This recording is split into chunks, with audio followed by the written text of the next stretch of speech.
Hello everyone, welcome to G centric. और कई बार electric drive एक अलग टॉपिक होता है और उसके जब क्वेश्चन आते हैं तो स्टूडेंट को लगता है कि सर ये तो हमने पढ़ा ही नहीं है तो कैसे बनेगा। तो आपको मैं बताना चाहूंगा इलेक्ट्रिक ड्राइव आपके लिए कोई नई चीज नहीं है। अगर आपने डीसी मशीन या डीसी मोटर बहुत अच्छे से पढ़ रखा है, इन्वर्टर रेक्टिफायर चॉपर अच्छे से पढ़ रखा है, तो आपके लिए 2 मिनट का भी नहीं रहेगा इलेक्ट्रिक ड्राइव। एक्चुअल में क्या होता है, देखिए डीसी मोटर जो होता है, ड्राइव जिस बना हुआ है कि भाई ड्राइव का मतलब क्या, इलेक्ट्रिक ड्राइव का मतलब क्या, बेसिकली जो हमारी कन्वेंशनल मोटर्स है, हमारी जो डीसी मोटर हो गया, इंडक्शन मोटर हो गया, आपके सिलेबस में हालांकि डीसी मोटर से क्वेश्चन आते हैं, कभी कभी आते हैं, वो भी बहुत फ्रीक्वेंट आज क्वेश्चन नहीं है।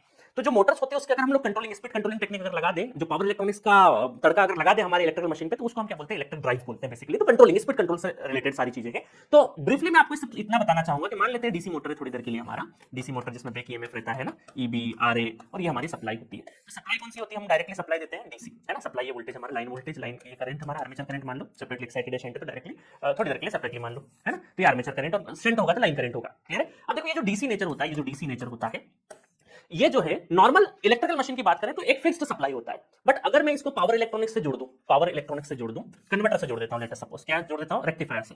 रेक्टिफायर से अगर मैं जोड़ दूं, रेक्टिफायर से जोड़ दूं तो रेक्टिफायर देगा क्या, यहां से एसी, एसी को काई में कन्वर्ट करेगा पहले डीसी में, और वो हमारा वेरिएबल डीसी में कन्वर्ट करता है, वेरिएबल डीसी में कन्वर्ट करता है। और इस डीसी को डायरेक्टली हम यहां से जोड़ देंगे, तो इसका जो आउटपुट है, इसका जो आउटपुट है वो वेरिएबल अगर बनेगा तो ये वाला वोल्टेज भी वेरी कर सकते हैं।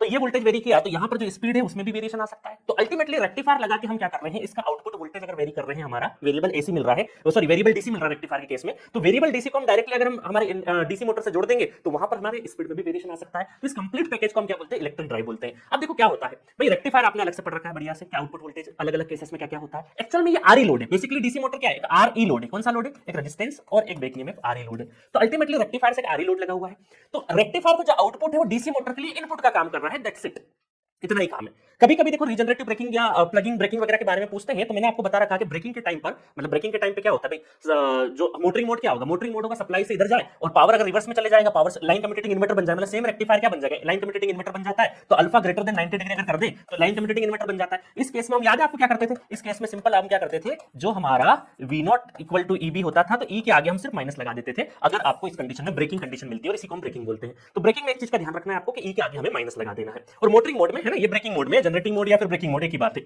और मोटरिंग मोड में वी नॉट इक्वल टू क्या होता है, सिंपल ईबी प्लस आईआर होता है, क्लियर है। तो इतनी सी बात आपको पता होनी चाहिए, बस इससे ज्यादा की आपको बिल्कुल भी जरूरत नहीं है, ठीक है। तो इतने नॉलेज पे, इतना नॉलेज अगर आपको है तो इलेक्ट्रिक ड्राइव के सारे प्रॉब्लम कर सकते हैं। आपको मैं प्रॉब्लम करवाता हूं, ये देखिए प्रॉब्लम, क्वेश्चन नंबर 2024 में पूछा गया, 2024 में पूछा गया क्वेश्चन है, बढ़िया से बड़ा बड़ा दिख रहा है। A single phase full bridge, क्या दे रखा है आपको, सिंगल फेज दे रखा है, फुल ब्रिज दे रखा है, full controlled thyristor, not full bridge, single phase full controlled thyristor, मतलब कि हमारा क्या है, फुल कन्वर्टर दे रखा है। Bridge is used for regenerative braking for a separately excited DC motor with the following specification. ये देखो स्पेसिफिकेशन क्या है, नेम प्लेट रेटिंग है, कौन कौन सी rated, rated armature voltage, rated armature current, rated speed, armature resistance, input to the converter आपको दे रखा है। The armature of the DC motor